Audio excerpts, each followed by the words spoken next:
No tenemos oxígeno. Alarma de proximidad de terreno. Aeroperú 603. Es una emergencia.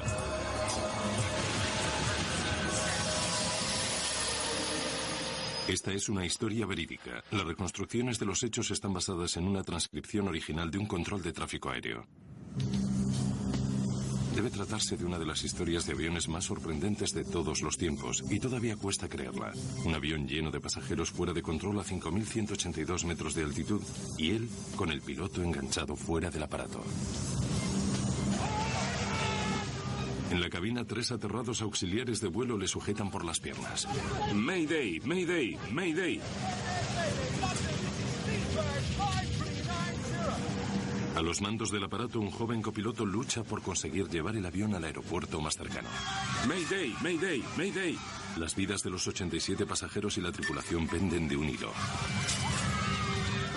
Muchas personas pasan su vida pensando, esto nunca me sucederá a mí, pero saben que sí les puede pasar. Lo sabía, Dios. Sabía que iba a morir. Este extraño accidente puso a prueba los límites de la supervivencia humana, y la investigación posterior no solo aireó los errores que había detrás, sino que también llevó a idear nuevos modos de evitarlos. Catástrofes aéreas. Explosión en la cabina.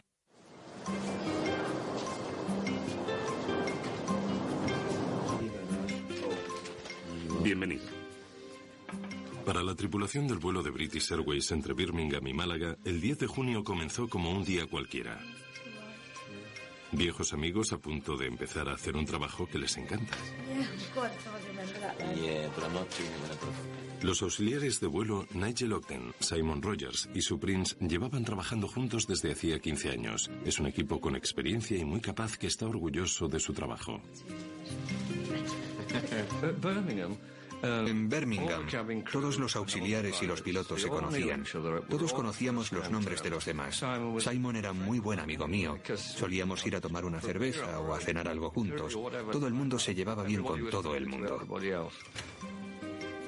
El único miembro del grupo es Alastair Hutchison, un experimentado copiloto que acababa de llegar de Manchester aquella mañana.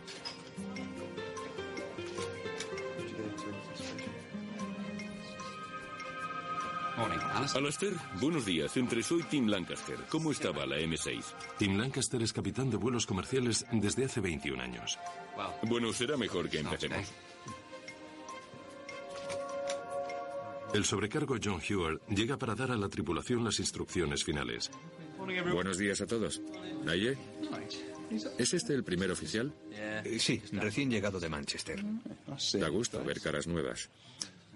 Bien, ahora un par de temas de seguridad. Antes de despegar, el copiloto da un rodeo al aparato comprobando que fuera esté todo bien. En la cabina de mando, el capitán Tim Lancaster revisa las anotaciones de mantenimiento del día anterior. ¿Está todo bien? Perfecto. Parece que acaba de pasar por mantenimiento, pero no ha sido gran cosa. Solo le han cambiado el parabrisas. Muchos de los pasajeros conocen bien este trayecto y esperan tener un vuelo tranquilo hasta España. Mi hermana y yo nos íbamos a encontrar allí con mi madre. Íbamos a pasar una semana de vacaciones de solo chicas. Vivo en el sur de España y 2 o 3 veces al año vuelvo para ver a mis nietos y a mi madre. Todos viven cerca de Birmingham, así que normalmente sigo esta ruta, de Málaga a Birmingham. Señoras y señores, les habla el capitán Tim Lancaster. Bienvenidos a este vuelo de British Airways, destino Málaga. Parecía que estaba tranquilo y relajado, incluso alegre. Hace un día precioso en Málaga, cielo azul y el sol brillando. Pónganse cómodos y disfruten del vuelo. Y aún esperamos llegar a tiempo. Torre de Birmingham, aquí Speedbird 5390, listos para iniciar el despegue. Speedbird 5390 autorizado para iniciar despegue. Señoras y señores, ahora les daremos las recomendaciones de seguridad. Esta información es importante. Por favor, presten atención. Autorizado para iniciar motores. Iniciando el número 2. Las salidas de emergencia se encuentran a ambos lados del aparato. Entonces el auxiliar muestra dónde están las salidas de emergencia. Y por supuesto nadie miraba. Había un hombre con aire despreocupado que iba leyendo el Times. Nadie prestaba atención porque todo el mundo ha volado alguna vez. Y claro, no hay por qué hacer caso. Se pueden inflar utilizando la boquilla y también tienen un silbato para atraer la atención.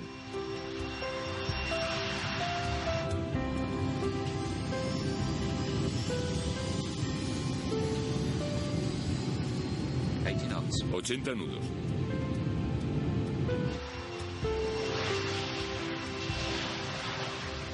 El BAC-111 era conocido como el todoterreno del aire, un animal de carga con un mantenimiento no muy complicado y con un historial de seguridad bastante limpio. Con 43 toneladas de peso, este casco presurizado transporta 81 pasajeros y 6 tripulantes. Ahora asciende a los 7.010 metros de altitud. En solo 2 horas deberían estar en España.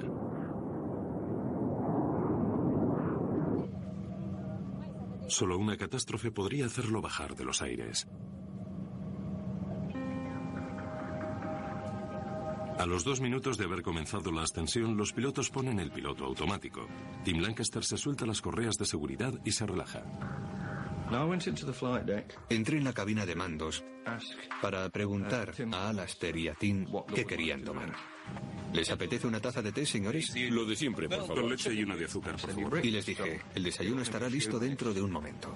Han pasado casi 13 minutos desde el despegue y se encuentran a 5.273 metros de altitud. Solo faltan 1.524 metros para alcanzar la altitud fijada. Pero en ese instante, en una décima de segundo, todo cambia.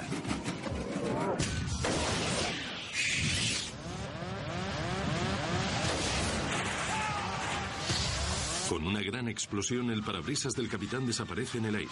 Casi inmediatamente se forma una niebla blanca.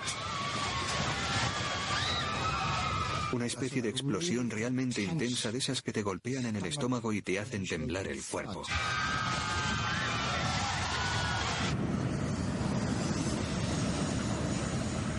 Era como si nos estuviésemos hundiendo y de repente empezaron las sacudidas. Pensé, Dios, es una bomba. Alastair, el copiloto, se ve repentinamente luchando por recuperar el control del aparato con un viento de 555,6 kilómetros por hora. No hay tiempo para pensar en el capitán, que ha sido expulsado a través del parabrisas debido a la descompresión de la cabina de mandos. Las ráfagas de aire clavan al capitán Lancaster contra el techo.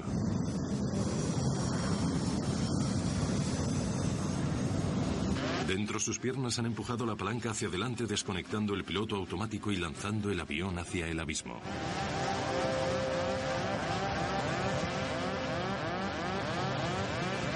Alastair Hutchison necesita toda su experiencia de vuelo en esta ocasión. Está solo.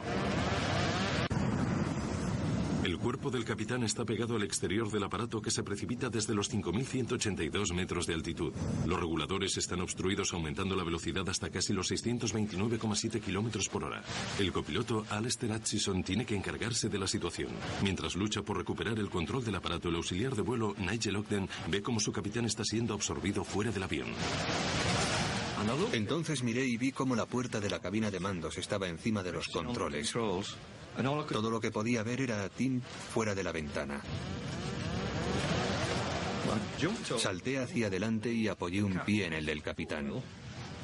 El otro estaba al lado de su asiento y lo sujeté antes de que se saliese por completo.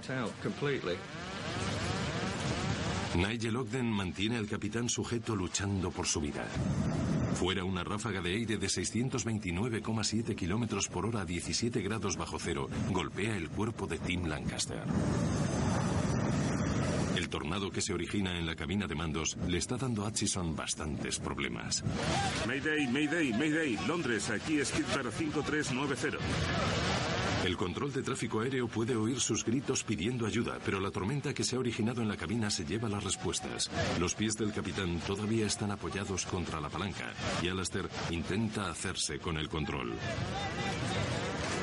Está pilotando entre las corrientes de aire más fuertes del mundo, con el peligro añadido que supone una colisión.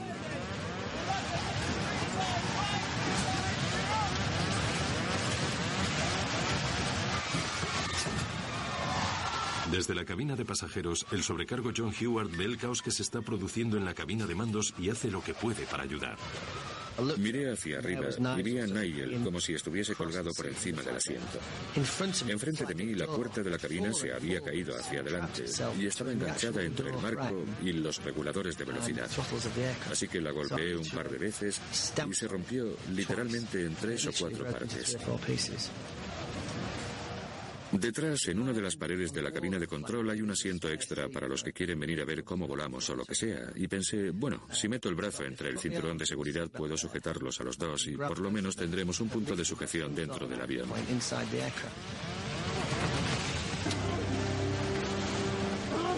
Alistair, que nunca antes había volado con esta tripulación, tiene que dejar que se las arreglen solos para centrarse en controlar el aparato.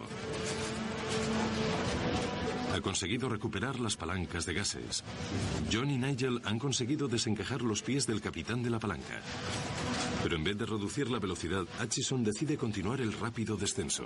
Esto le apartará inmediatamente de la ruta de cualquier otro vuelo y alcanzará una altitud menor, donde no necesitarán las máscaras de oxígeno. Este aparato es demasiado antiguo y no está equipado con el suficiente oxígeno para todos los pasajeros. La luz del anemómetro se pone roja.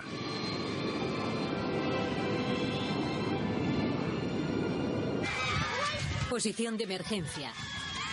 Las manos cubriendo la cabeza, todos en posición de emergencia. Abróchense los En la cabina de pasajeros, los otros dos auxiliares, Sue Prince y Simon Rogers, intentan preparar a los pasajeros para lo que en el peor de los casos será un aterrizaje de emergencia. PA 5390, Mayday, Mayday, Mayday, emergencia, despresurización. Descienden 3.353 metros en solo 2 minutos y medio, pero a medida que se estabilizan y reducen su velocidad a 301 kilómetros, el capitán deja de estar sujeto contra el techo y se desliza a un lado del avión. Emergencia, despresurización, radar señala 195, descendemos a nivel de vuelo 100. Esforzándose por llegar desde la parte de atrás del aparato, el auxiliar de vuelo Simon Rogers consigue ver el desastre que se ha producido en la cabina de mandos. Cuando el avión consiguió alcanzar un cierto equilibrio, Simon vino desde la parte de atrás. A Nigel empezaban a dolerle los brazos y yo sabía que no le iba a soltar hasta que no estuviese completamente seguro de que Tim no iba a salir volando por la ventana.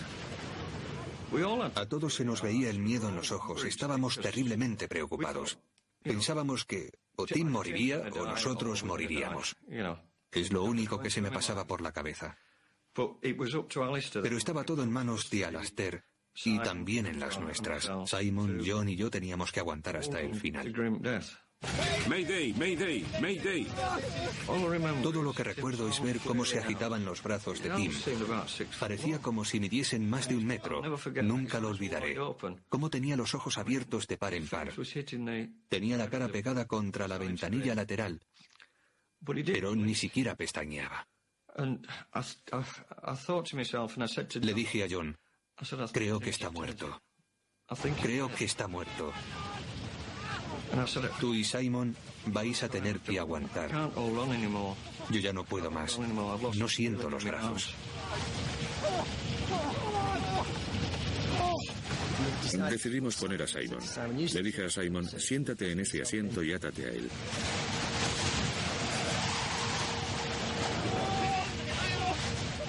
Con Simon sentado conseguimos soltar las piernas de Tim de entre la palanca y el asiento. Le enganchamos los pies por encima del respaldo del asiento del capitán y Simon le puso las manos por encima, de modo que se sujetaba los tobillos por debajo.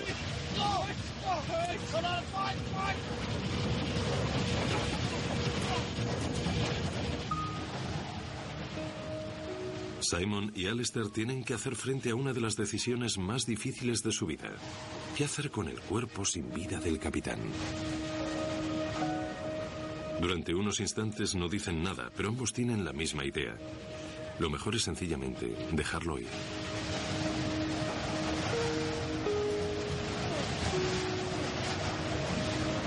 ¡No!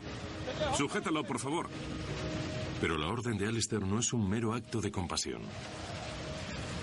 Si hubiesen soltado el cuerpo en la posición en la que se encontraba, este se podría haber desplazado hacia la zona superior del ala y podría haber dañado el borde de ataque.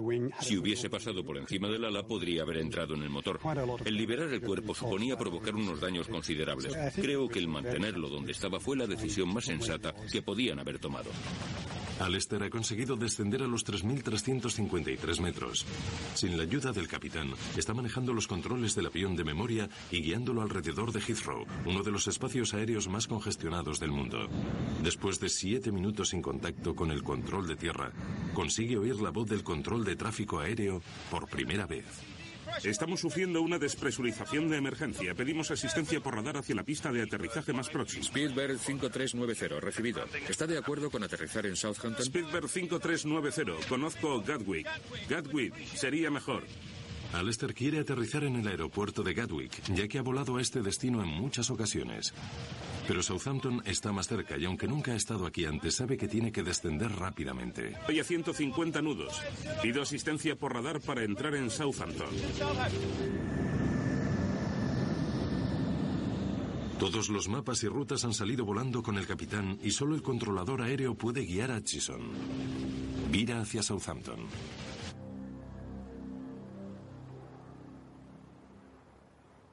Southampton, aquí Spielberg 5390. ¿Me recibe? Spielberg 5390. Buenos días. Identificado por el radar de Londres a 6 millas al oeste del aeropuerto de Southampton. ¿Cuál es su... En Southampton. Para guiarme hacia la pista, por favor. Al hablar se podía oír en su voz lo nervioso que estaba. Se notaba que estaba sufriendo una gran presión. ¿Cuántos pasajeros tiene a bordo? Tenemos 84 pasajeros, señor. Y creo que esos serán todos hasta que hayamos aterrizado. Recibido. Nos han avisado de que se trata de una despresurización. ¿Es ese el único problema? Negativo. El capitán está medio fuera del aparato. Creo que está muerto.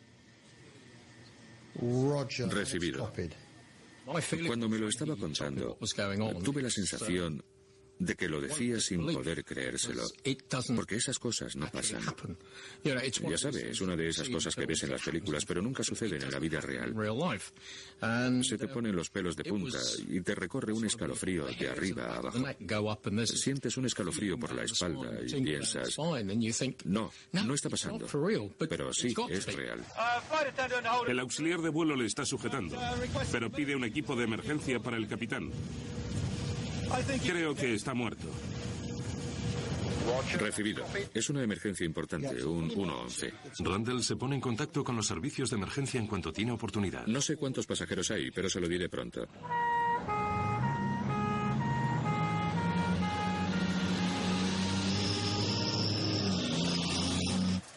¿Puede confirmar que la longitud de su pista en Southampton es la requerida para un 111? Sí, es aceptable para un 111. Le daré todos los datos en un momento. Mientras tenga por lo menos 2.500 metros, me daré por satisfecho.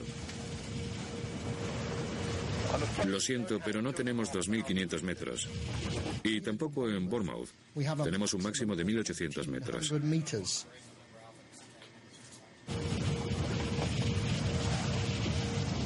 5390.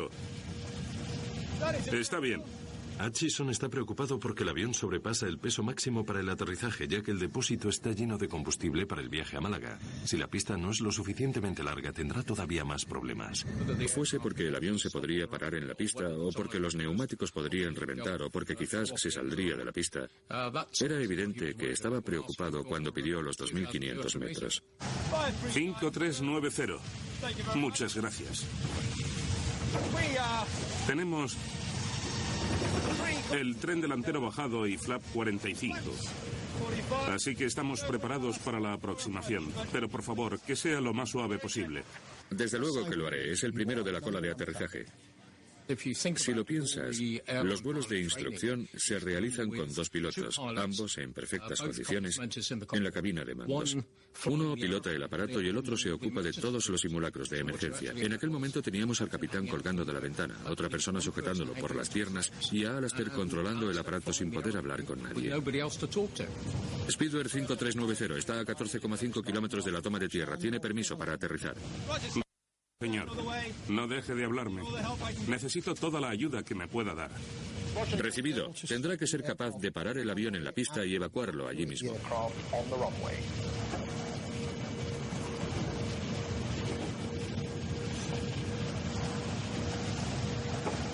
No tiene que darnos explicaciones salvo que se las pidamos. No pararemos de hablarle durante todo el aterrizaje, pero no dude en interrumpirnos si lo necesita. 5390. Muchas gracias. Ya veo la pista. Gracias. Autorizado para aterrizar.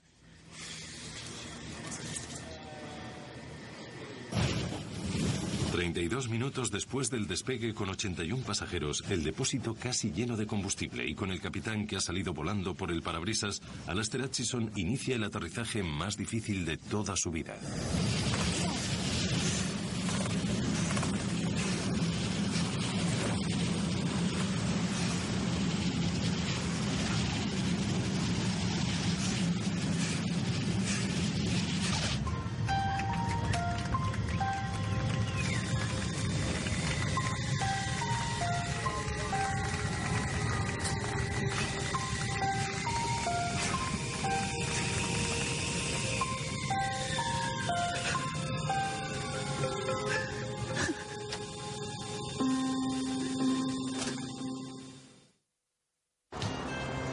A las 8:55 am, el vuelo BA5390 realiza un aterrizaje perfecto en el aeropuerto de Southampton. Inmediatamente después, los vehículos de emergencia rodean el avión. Los bomberos liberan el cuerpo del capitán y dejan salir a los pasajeros y a los tripulantes.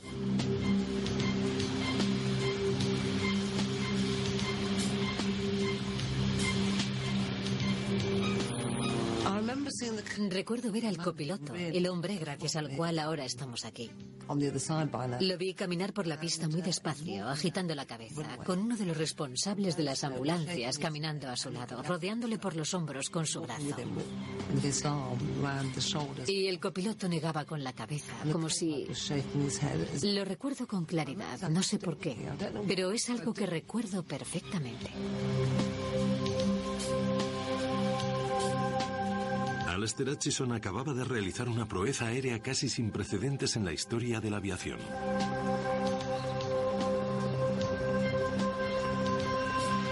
Había tenido que pilotar el avión sin su capitán, quien había sufrido una tensión física a la que muy pocos hubieran sobrevivido.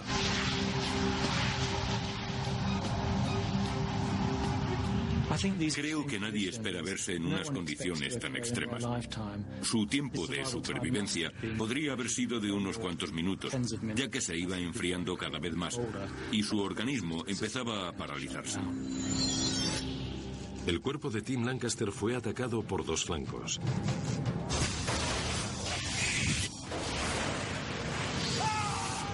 Por un lado, la violencia física que sufrió su cuerpo al ser expulsado del avión, y por otro, el frío extremo y la falta de oxígeno a 5.182 metros de altitud.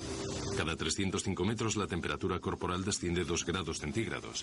Así pues, la temperatura del exterior del aparato debía rondar los 17 grados bajo cero. Las frías corrientes de aire también provocaron que su cuerpo perdiese calor con rapidez. Se habría deslizado primero a un estado de semi-inconsciencia y luego a la inconsciencia. A medida que su temperatura corporal fuese cayendo, habría terminado muriendo debido al frío excesivo. A pesar del traumatismo sufrido por el cuerpo del capitán Lancaster, la historia todavía iba a sufrir otra vuelta de tuerca. Solo he estado aquí una vez, hace 10 o 15 años. En los alrededores de Oxfordshire, John Hewer y Nigel Ogden visitan a uno de los miembros de la tripulación con el que compartieron aquella experiencia tan terrible. Ahí está. Hola, chicos. John, encantado de verte. ¿Qué tal va? Me alegra verte. Nige, Pasad. El capitán de aquel funesto vuelo, Tim Lancaster, sobrevivió de algún modo a esta aterradora ordalía. No hubo víctimas mortales en el vuelo BA 5390.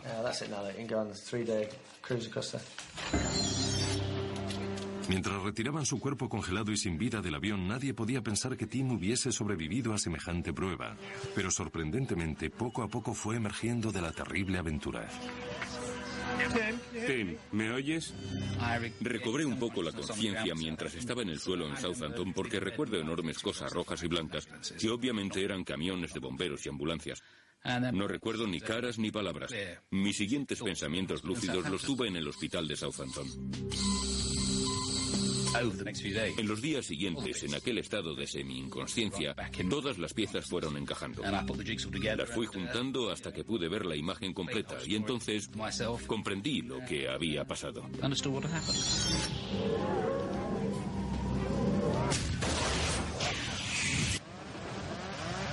Hubo una explosión muy fuerte y el ruido del aire mientras se escapaba.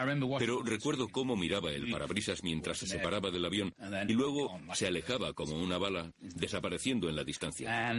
Y creo que entonces hubo otra gran explosión, todavía mayor. Y me di cuenta perfectamente de que me iba hacia arriba. Y entonces todo se convirtió en algo surrealista.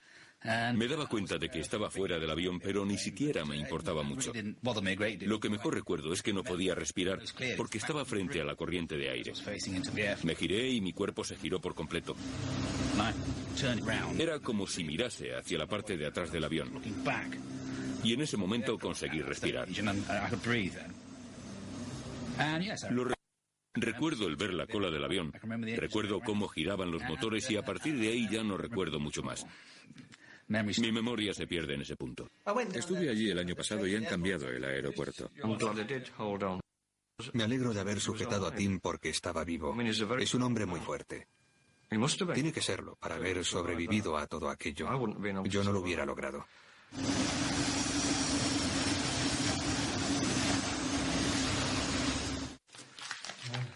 Es terrible. Sí, lo es. La historia de supervivencia de Tim casi se podría considerar un milagro. Se había salvado de la muerte por cuestión de minutos.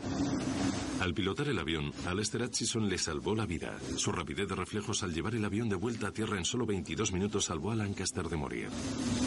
Por pura casualidad, los traumatismos físicos que había sufrido eran limitados. Una fractura en el brazo y la muñeca izquierda, el pulgar izquierdo roto, algunas heridas, síntomas de congelación y estado de shock. Sorprendentemente, en 5 meses Tim Lancaster se había recuperado por completo y estaba volando de nuevo. Speedbird 5390, Mayday. Desde luego, el capitán no fue el único que pasó por esta aterradora experiencia. Luchar con los controles mientras un tornado arrasa la cabina de mandos es algo que los pilotos comerciales no aprenden en las academias.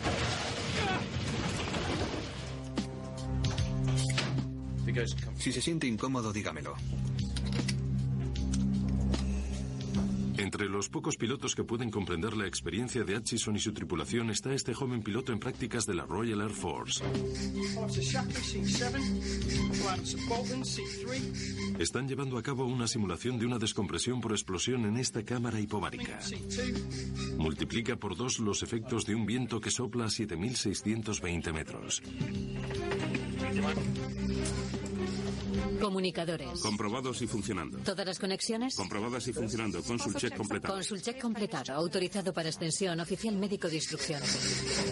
Ascendiendo 2.438 metros a 1.219 metros por minuto. La presión atmosférica está fijada inicialmente en 2.438,4 metros.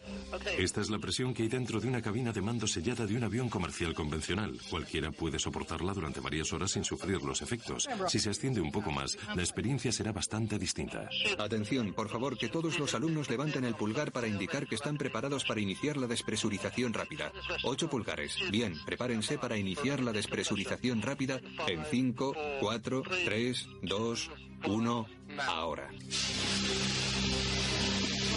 La neblina que se forma en la cámara hipovárica es idéntica a la que se produjo cuando la ventana reventó en el vuelo BA5390. En el momento en el que se produce la despresurización, el aire de la cabina no puede mantener su vapor de agua y este se libera en la atmósfera bajo la forma de niebla.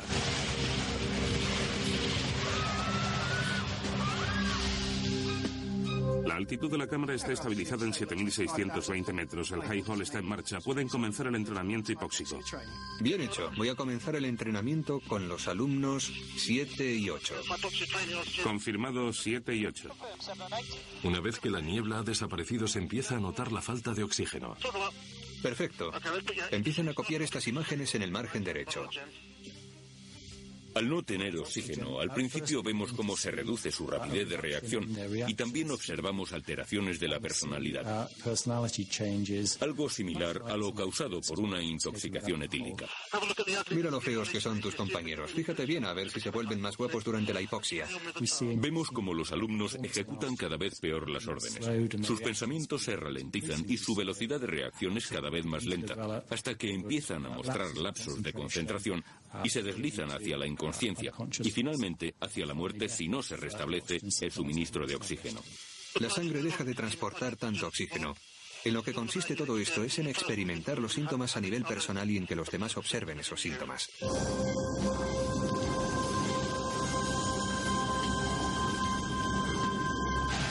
Volando solo, luchando contra vientos de 629,7 kilómetros por hora y resistiéndose a una posible privación de oxígeno, el logro de Alistair Aitchison de haber salvado el vuelo BA5390 es digno de mérito.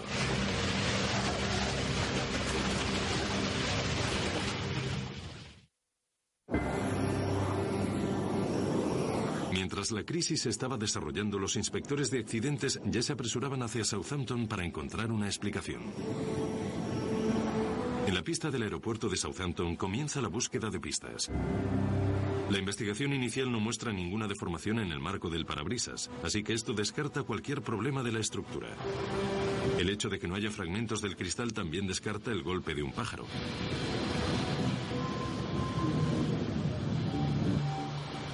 Stuart Callin, investigador jefe de la rama de investigación de accidentes aéreos, tiene mucho trabajo por delante. El parabrisas había desaparecido. Había algo de sangre alrededor y algunos arañazos y abolladuras en el fuselaje, como si la ventana lo hubiese rozado. Y eso era todo, aparte de papeles tirados por todo el interior. Una de las primeras pistas con las que cuenta viene del registro de mantenimiento que se ha recuperado del avión. Sabe que el aparato había sido puesto a punto el día anterior y que se había cambiado el parabrisas. En primer lugar, se dirige al hangar de mantenimiento de la British Airways en Birmingham. Quería averiguar exactamente lo que había sucedido al avión antes de que despegase. Pensé que tenía que hablar con el encargado de mantenimiento que había reparado la ventana. Hola, soy del AAIB y este es mi compañero. He venido para intentar averiguar qué es lo que sucedió durante aquel turno y cómo pasó todo.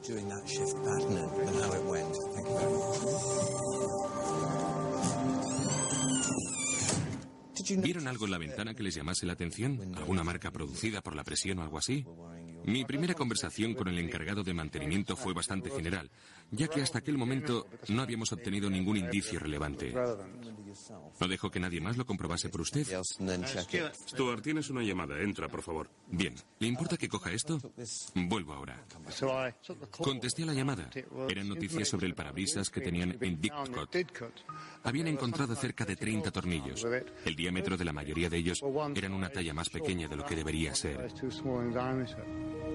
Se trataba de un error fatal. En algunos aviones los parabrisas se montan desde el interior utilizando la presión interna de la cabina de mandos para mantenerlos en su lugar.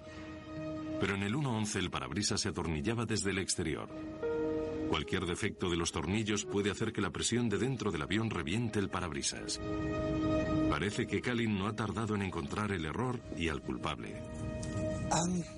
Tengo algunas noticias y creo que no son muy importantes. Mis compañeros que se ocupan de los tornillos dicen que aquellos no eran los adecuados. Tenían un diámetro equivocado. No puede ser. Son exactamente los mismos tornillos que yo cogí de allí. Es un profesional. Es muy cuidadoso con lo que hace. Vela por los intereses de la compañía y de repente le dicen que ha montado un parabrisas con tornillos del tamaño equivocado. Se queda completamente trastornado. Se lo puedo mostrar. Le puedo enseñar los tornillos que cogí de ahí. Dijo algo como: los tornillos viejos se tiran en recipientes que hay en el hangar, refiriéndose al hangar en el que trabajaba y que quizás todavía estaban por ahí. Nos dirigimos inmediatamente a los recipientes y encontramos cerca de 80 tornillos descartados. Aquí. Tienen que estar aquí dentro. Es donde los meto. Estos son los tornillos.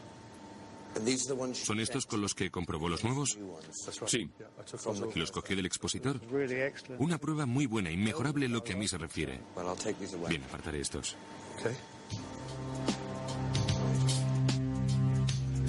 Al contrastar el manual de mantenimiento con lo que le había dicho el encargado, Kalin inmediatamente ve clara la primera parte de lo que ha sucedido. Sabe qué es lo que ocurrió la noche anterior, cuando se cambió el parabrisas del BAC 111.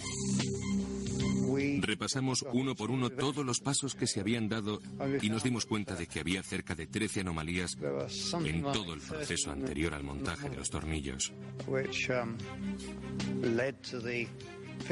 Si se hubiesen fijado en algunos de ellos, la secuencia de errores no habría continuado y el accidente no se habría producido.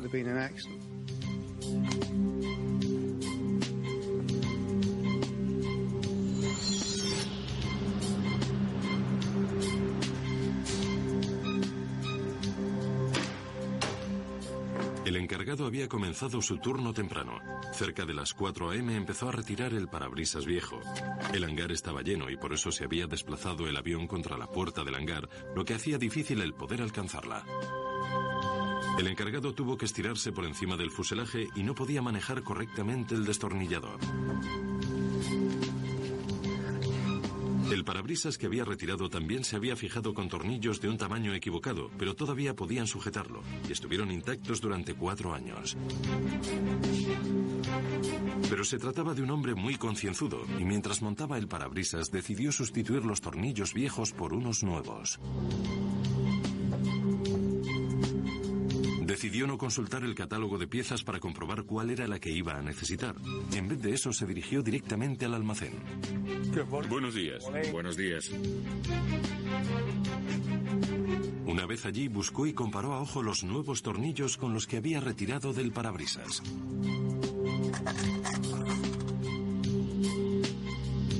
Comparó bien y encontró unos cuantos tornillos nuevos exactamente iguales en un cajón. Necesito 90 del 7. Estoy con un parabrisas de un 111 y necesito tornillos nuevos. Los del 111 son del 8. No, estos son del 7. Este lo acabo de sacar y es del 7. De todos modos, no tenemos ninguno del 7. Bueno, lo intentaré en el almacén. El hombre del almacén sabía qué tornillos necesitaba el encargado, pero este decidió no hacer caso a su comentario. En vez de eso, se dirigió hacia el otro lado del aeropuerto para buscar otros tornillos. Eran cerca de las 5:15 de la mañana. En un oscuro rincón del hangar siguió buscando unos tornillos nuevos idénticos a los que había retirado del avión. Pero su suerte se perdió entre la penumbra. Pensó que eran los correctos, pero no fue así. Eran unas centésimas menores de los que necesitaba.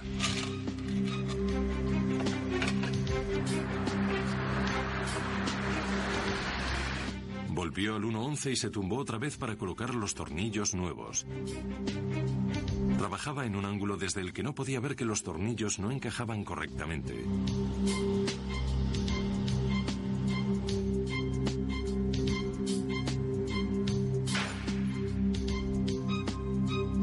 Cuando salió de su turno a las 6 de la mañana había conseguido acabar su trabajo a tiempo. El avión estaba listo para dejarlo en manos del capitán Lancaster y su tripulación. Pero en realidad lo que dejaba atrás era un desastre a punto de desencadenarse. A la mañana siguiente el 111 se encontraba a 5.273 metros. La diferencia de la presión estática entre el casco sellado del aparato y la fina atmósfera aumentaba rápidamente, acercándose a la media tonelada por metro cuadrado y alcanzaría los 10.670 metros. Esta presión solo necesitaba encontrar un punto débil, y lo encontró. Para Kalin, descubrir lo que sucedió aquella noche es solo el primer paso. Nadie le había ocultado nada. pero sabe que tiene que ir más allá para comprender las razones que se esconden tras esta terrible cadena de acontecimientos. ¿Por qué el encargado hizo lo que hizo? Y si esto es un incidente aislado o el síntoma de un problema más grave. La investigación de un accidente, por supuesto, en aviones tiene dos fases. La primera parte consiste en averiguar qué es lo que ha sucedido, lo que es relativamente fácil. La segunda parte es averiguar por qué ha sucedido. ¿Por qué el encargado ignoró el procedimiento? Pasó por encima de los manuales técnicos e hizo caso omiso de un consejo útil. La búsqueda de respuestas de Kalin era en cierto modo revolucionaria. Al hablar con la gente sin avisarles, veíamos que conseguíamos más información, porque se sentían libres para hablar. Al advertirles, formalmente pensábamos que algunos no iban a decir nada. ¿Un café? Sí. ¿Qué tal el día? En lo de siempre. Decidieron hablar con el encargado lejos del hangar, en una confortable habitación de hotel. Bien, gracias por haber venido. Para comprender desde dentro los métodos de los encargados de mantenimiento, Kalin hace algo que nadie había hecho antes. Acude con un psicólogo experto en ciencias del comportamiento. ¿Normalmente está el avión en el hangar cuando hace eso?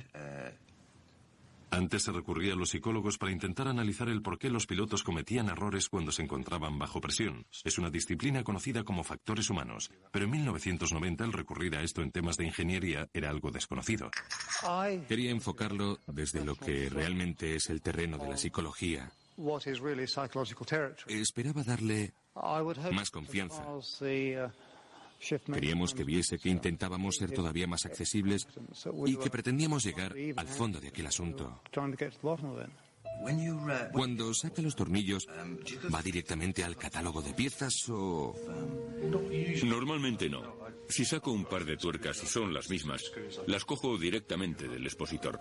Bien, cree que es mejor hacerlo a ojo. En ese caso era más fácil hacerlo así, con los tornillos que había sacado. Sí, porque eran los mismos tornillos que había cogido. Iba a meter otros iguales, no había ninguna diferencia. Y si había salido bien otras veces, esta vez también serían los adecuados. Sí, solo era cambiarlos por otros iguales. Y además había volado. Estábamos horrorizados por el hecho de que admitiesen aquello ante nosotros, porque al fin y al cabo era una visita oficial, entre comillas, e incluso estaban algo orgullosos de lo que decían.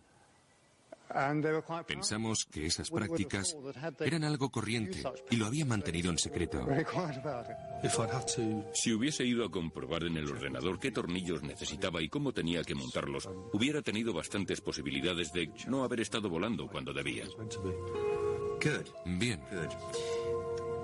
Entonces, cuando hace su trabajo, como trabajador experimentado, puede que no siempre siga el manual, como haría alguien nuevo.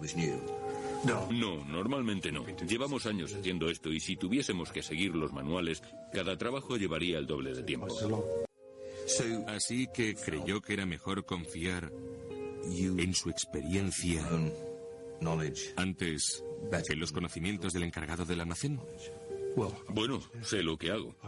Había sacado tornillos del 7 y volví a meter tornillos del 7. No es tan difícil.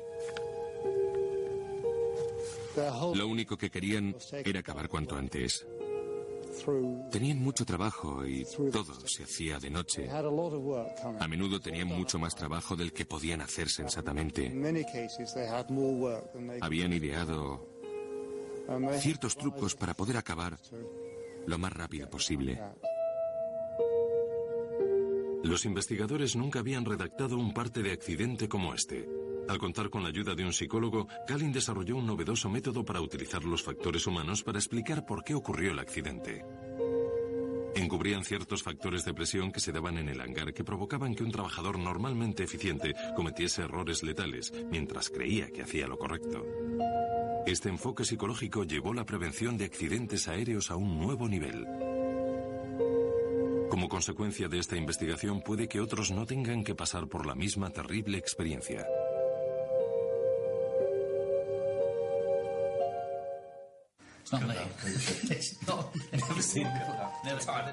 Tras el accidente, los miembros de la tripulación fueron tratados como héroes. Recibieron numerosos galardones y Alistair Hutchison recibió la codiciada medalla de oro al mérito aéreo. Sus compañeros también expresaron lo que sentían. Una de las cosas más emocionantes fue el regreso a Birmingham. Al entrar en el aeropuerto, todo se paró por un momento. Todo el personal de tierra, las chicas de facturación, todos se pararon y aplaudieron mientras cruzábamos el edificio. Fue algo muy emocionante. Querías apartarte, como si pensases, no quiero hacer esto, no quiero caminar por la alfombra roja o algo así. Sus compañeros aplaudían a un equipo que había demostrado el grado más alto de profesionalidad a todos los niveles. Una tripulación que supo trabajar en equipo en unas circunstancias extraordinarias. Un copiloto, alguien de fuera, que supo tomar el control y luchó solo para llevarles de vuelta al suelo en completa seguridad.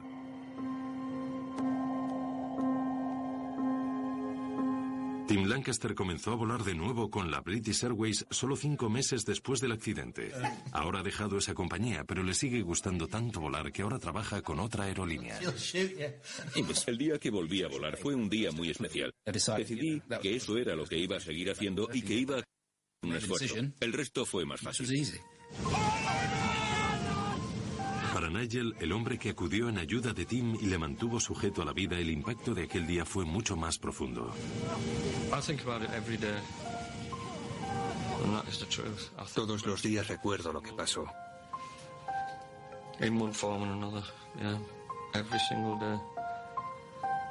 Sé que me afectará durante el resto de mi vida.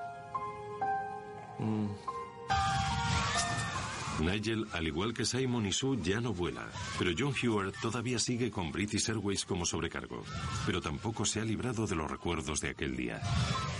Trajeron otro aparato de British Aerospace a donde yo trabajaba en Birmingham.